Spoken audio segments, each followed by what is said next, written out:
03-1301, formerly CC 04-15-1306, a resolution of the Common Council of the City of Carmel, Indiana, granting approval to submit an application under the Industrial Recovery Tax Credit Statute. Sponsor is Councilor Ryder. I believe that this item is reported out by Land Use and would call on the chair of the committee.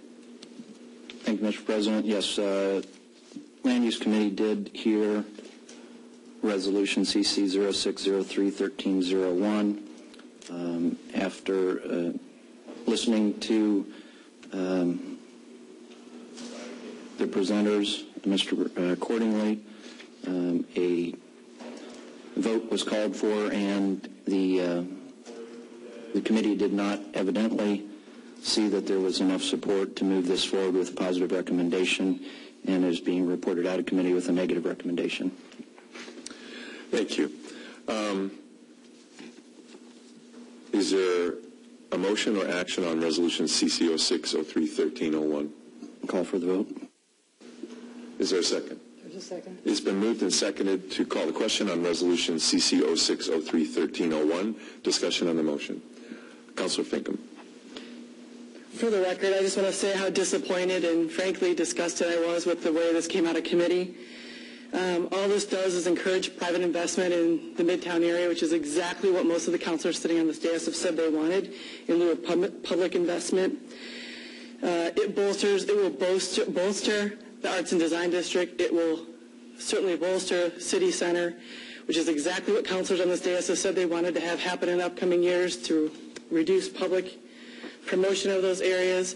And yet we're turning away a developer who's looking to bring us a $100 million project, net 83, big numbers. How many other communities have this opportunity presented to them? Again, private investment. So I'm very disappointed, and I just want to state that for the record. I will be voting to support this, but it sounds like I'm going to be in the minority. Thank you. Further comment? Mr. President. Councilor Ryder. I'm also disappointed. I asked specific questions at committee, whether this would commit the city to spend any money, whether this would in any way obligate us to do anything. The answer of our city attorney was no, it would not, and the answer of the petitioner's attorney was no, it would not. We were in agreement.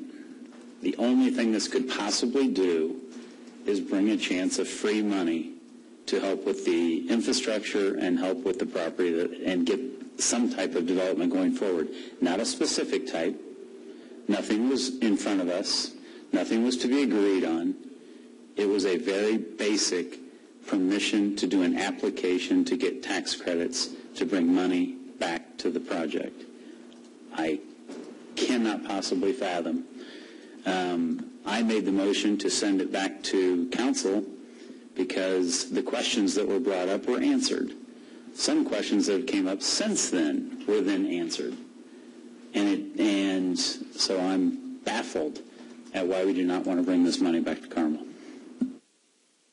Councilor Snyder. I'm on the other side of this issue. I'm kind of disappointed that Councilor Finkam is disgusted. I'm not disgusted by her vote.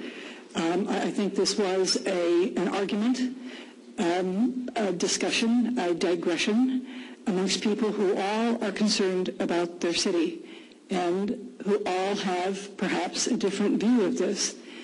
Last year, this council was asked to bail out the Carmel Redevelopment Commission, who, if we had left it alone, would have gone bankrupt. But we stepped in and did what I thought was the prudent thing to do, saved them from bankruptcy, re-engineered their debt, restructured it at much lower interest rates, and allowed them to continue. This debt is now on the backs of everybody in the city, and we were very concerned when we took this step, but we had very few options. I like to use the phrase, we were in a trick box. Several options, none of them good. We tried to pick the best one, and to make sure that our decision didn't cost us money, we created a reserve fund out of money coming out of the Parkwood TIF area that would be paid off this year. That money to accumulate in case the CRC TIF revenues would fall short of being able to cover their new debt service. And I will tell you that I looked at the incoming TIF money today, and some of the TIF districts are down 50%. All are being appealed. Nevertheless, going on, Councilor Sharp and myself spoke with the mayor and said, now we're going to do this restructuring, and it's $184 million of debt on the citizens of Carmel. And what we would like to do in the next year or two is stay in place, do the planning and the loveliness that will enable you to take advantage of something marvelous that comes along, but not borrow any more money, to take any resources that we have in excess and to pay down our debt. And although we think the housing market is coming back, the economy is not roaring back. We would like it to. It's making faint stirrings of life, but we're not quite there yet. And so what this proposal does, and Councilor Finkam and Councilor Ryder are correct, it is a possibility of a project in Midtown. But if the tax credit is granted and this developer or an equity partner or another person, a group to whom the land is sold, starts to build this year or wants to build this year, the first thing we're going to do is come back to this fiscal body and say, we need municipal infrastructure. All right, take a look at Old Town. There was the grain elevator. There was the big mountain of dirt that we called, euphemistically, Mount Carmel. But it's gone now. And there's an old industrial area. We are going to have to move and bury utilities. I talked with Duke Energy. The cost for that, somewhere between $8 and $9 million. That happens first, before the wonderfulness of the new project is done. And then there's perhaps the new proposed Monon Boulevard. Very beautiful. Will we have to build all of it right away? Probably not. Total cost for that is, we think, $11 million, but maybe we only have to build a quarter of it or a third of it. Nevertheless, it entails this body borrowing yet more money, when we would really like to take a break and do the prudent thing and pay off our debt. So yes, on one hand, there is this wonderful opportunity that at the moment isn't going to cost us a dime, but could.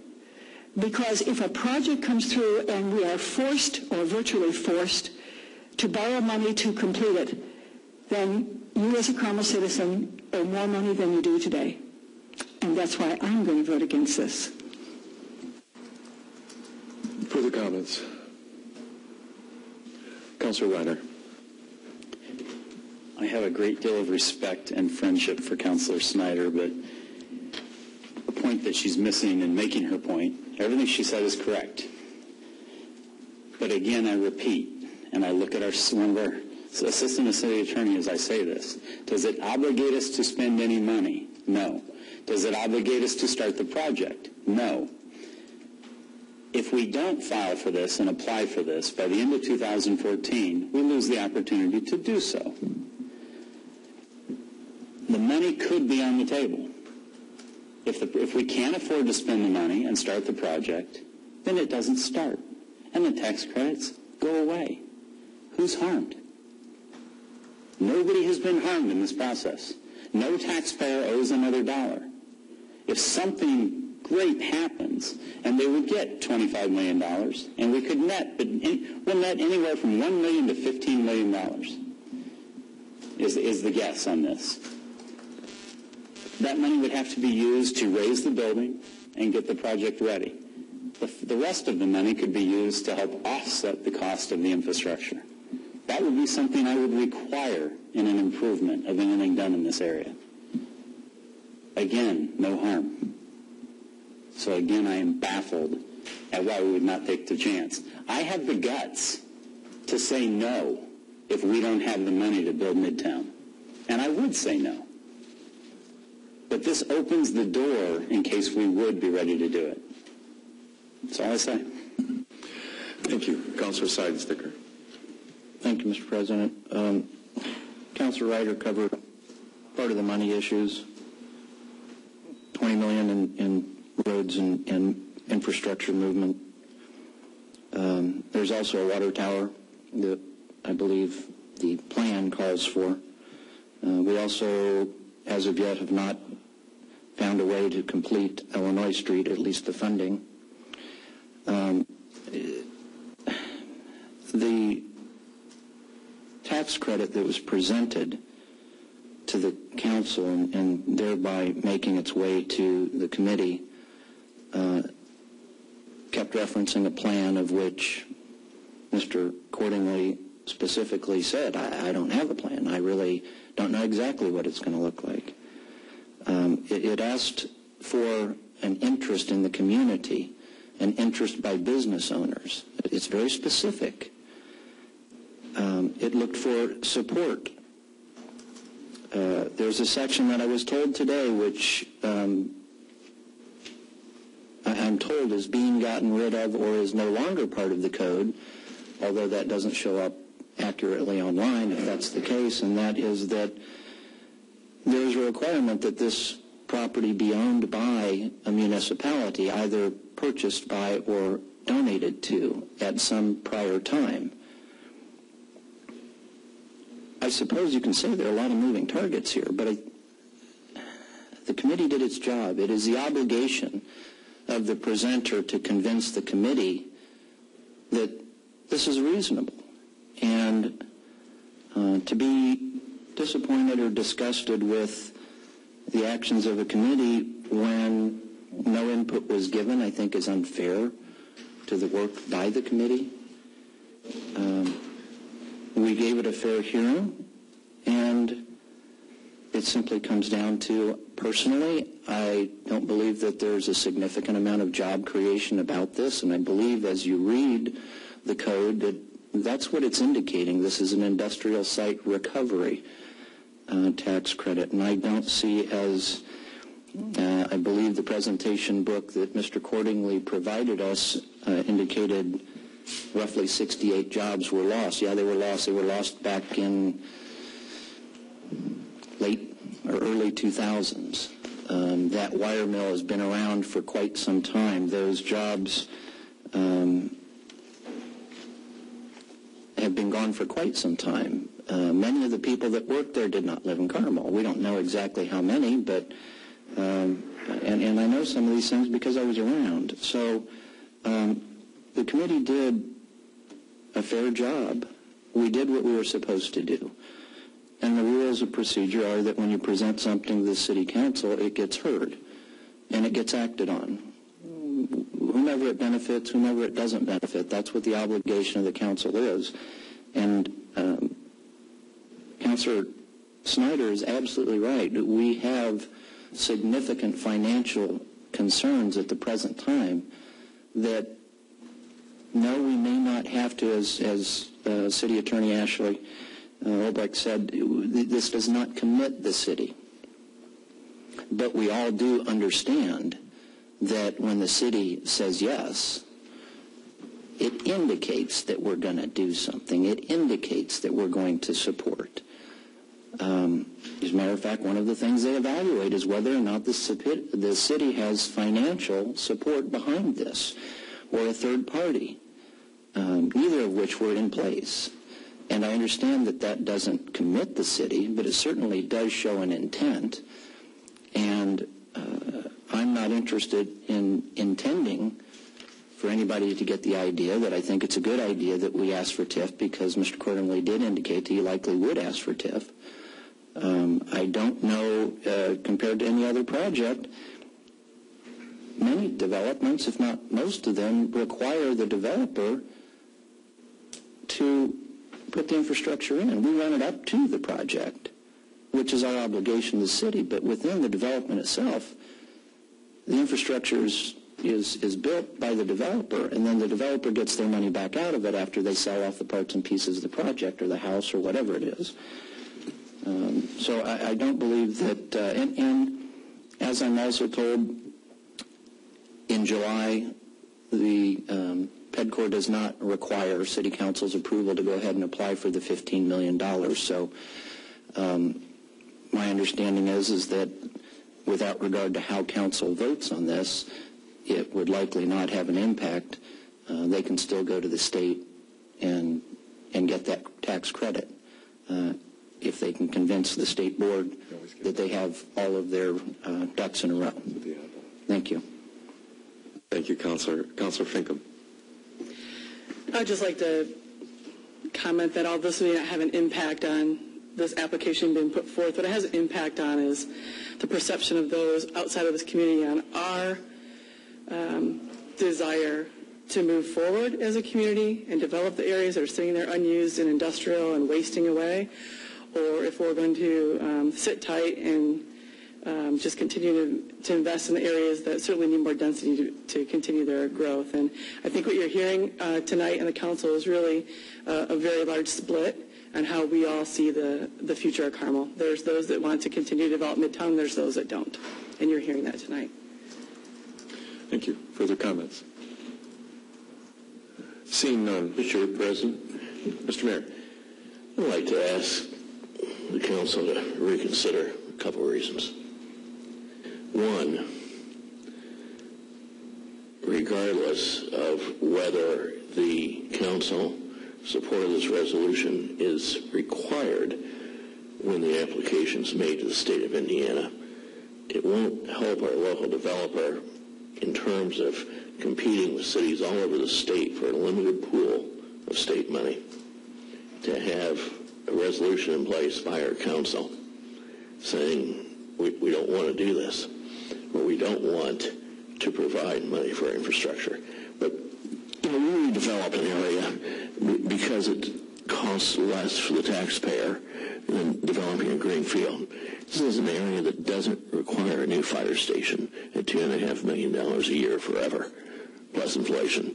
It's an area that doesn't require, in fact, doesn't require that all those power lines be moved at once either, just the ones that would go, a small portion of that goes near this site. For the whole Midtown plan, yes, but we wouldn't have that cost of moving those power lines if Pedcor were to develop this site they're talking about. The real issue, though, and I think Councilor Finkam has it right, when there's maybe a dichotomy about where we go, there's a couple of things I'd like to go over. First of all, Councilor Snyder's comments about the Redevelopment Commission debt being on the backs of the taxpayers.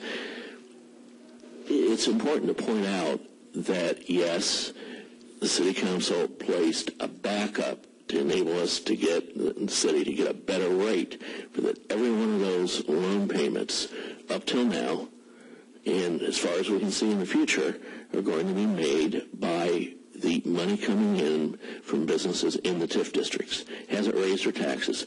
It hasn't taken tax money. We haven't had to take general fund tax money and use it to make any payments. And so I don't want there to be any confusion about the phrase on the backs of taxpayers. I assume what she meant was that yes, there's now a backup of so that we could get a lower tax rate. I think an average or interest rate now is around 3.1, 3.2%, which is a very good rate. But what this does, in its simplest form, is simply allow a local developer to go to the state of Indiana, take advantage of a statute that says we want to help get rid of underutilized sites that, quite honestly, aren't paying much in taxes because they're run down, and help get them back to fullest and best use. And if we don't take advantage of that statute, there's plenty of other communities that will. Unfortunately, we have developers that want to invest in this area. What this would allow us to do then, the developers made it very clear that after the cost of tearing down these old buildings, which isn't very much in the whole scheme of things, he would sit down and talk with us in a collaborative way about what infrastructure he could help with out of the savings, out of the credits. But to hinder the ability of Carmel and our local developer to get those is really an anti-business and seems to me anti-Carmel thing. It's going to go to somebody else. At the very least, I would think it ought to be sent back to committee in a continuing discussion. Eric mentioned, Councilor Steinstetter mentioned that he found out today there have been changes in the law made by the state legislature that are effective July 1st. Well, given that, I mean, it would make some sense to send it back to the committee for further discussion, and perhaps over time there can be a comfort level achieved by a majority of the council as to exactly how this works and how we're in competition with other cities. The state has only budgeted so much money for these credits. And if we don't apply, somebody in Carmel doesn't apply and get them, our old buildings will still be there. They'll still not be paying much in taxes. And some other community in the state will be able to take advantage of this program, be able to build something new, raise their tax revenue without impacting any other taxpayers, and make their community better. It really bothers me that we don't want to at least continue to have the discussion about how we make that work. So I'd request that there be a continuing discussion, that it be sent back to committee. We can get those questions that Councilor Seidensticker said he had raised just today because of the law change that wasn't explained at the committee meeting, and make sure that everyone is comfortable about what the true costs are. Councilor Snyder, you said the utilities had to be moved for this project. That's not accurate. That's only if all of Midtown happens. It's been mentioned that that road has to go on a certain price. You don't have very good numbers on that road yet. Very likely may come down. Mentioned that the cost of the water tower being moved would be required for this project. May not be at this time. Even so, that's in the capital improvement plan of the water utility. Would not require any money out of the general fund. There seems to be a lot of confusion about exactly what would take place. And because of that confusion, I think this is worth talking about. Again, questions came up in the meeting. There wasn't any comments, I'm told, before the vote. That's too bad, because I think there had been some questions. Some of these things could have been answered. And I'm just respectfully suggesting, that you take some more time and get answers to those questions and concerns that you may have. Thank you, Mayor. There is, however, a motion before the council at this moment, unless there's a wish to withdraw it. I see none. All in favor of Resolution CC 0603-1301 signify by saying aye. Aye. Opposed? Aye. The motion carries. We have a 1-2-3-4-2. Councilor Ryder and Councilor Finkam voting in favor. Now that we've moved beyond this issue, I would say a couple of things. And for those of you who don't follow what we do, I don't think the rules of parliamentary procedure allow us to talk about an issue after it's been disposed of. That's in Robert's Rules of Orders. It has to take place before the motion is voted on. And the chair has the prerogative to state their opinion after an issue if they haven't wished to turn the chair over.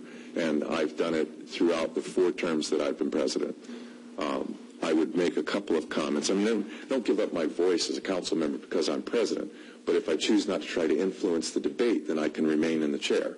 And I chose not to try to influence the debate. But you well know that it is my practice to not hide behind the chair after an issue has been decided. First of all, anyone up here who's talked to me about this issue, Councilor Ryder and I have talked at length, I believe this is a misapplication of the statute. I believe that from the very beginning. Everything that I read about the statute, including synopsis, indicate to me that the intention of the legislature was to create jobs. It's to be a job-creating tax credit. The area that we're talking about may well develop into Midtown. There's much about it that would be interesting, but it is hardly a blighted industrial area. This just one property isn't being used anymore. There's industrial properties gainfully employed all around this site, and they will probably eventually be redeveloped. Did this commit us to anything legally? No, I never doubted that. There's legal and there's practical. When you have someone coming forward now with a project, and we don't know if it's $100 million or what it is because we don't know what the project is, and you're told, I've got this tax credit, you have to give me, it becomes very difficult to say no. And we're in a financial position right now where it's difficult to say yes. We can't, as Councilor Seidensticker pointed out, we can't find a way to fund Illinois Street, which is vital right now to being completed prior to the work on US 31, and we've got a gap that we can't close. There's been a proposal to close that gap. That proposal is to attach the Parkwood TIF funds, which were to retire early, and use that to fund a bond to pay for the road. Problem is, the Parkwood TIF funds are what this council, in agreement with the mayor, used to secure repayment of the debt service on the refinancing of the Redevelopment Commission's debt. The CRC's debt is squarely on the backs of the taxpayers. It's not a euphemism. It means that if the other revenue sources are not sufficient, there will be a special benefits tax levied on all real estate in the city of Carmel. That is a fact. We don't know how TIF revenues are going to rebound as the economy recovers. We are concerned about the level of appeals right now. When we did this refinancing, we were within $700,000 of exhausting the CRC's entire revenue stream to repay this debt. That was why we sought the insurance of the Parkwood TIF. Now we're asking to use the Parkwood TIF for something else. In the discussions about that item, it was of some concern to one of the administration's financial consultants that rental revenues of the CRC were going to be redirected to the city in order to help shore up the city's financial operations, because those rental revenues have been calculated into the income stream to pay the debt back. We have a complicated picture here. It's not so clear as we don't have to build another fire station. By the way, we can't even rebuild a fire station on the east side of town that I've been promised was going to be rebuilt for over 10 years. So it's not as black and white. It's a complex topic, and I think that maybe there's some emotion has leaked into it, but I think that every member here and the one who's not here have approached this topic from what do we think is in the best long-term interest for Carmel. And it is clear that there has been a divergence on this topic, but I am certain that we can move forward and disagree as reasonable people without being disagreeable. 10G is the third reading of Ordinance 574-13. Z, 574-13.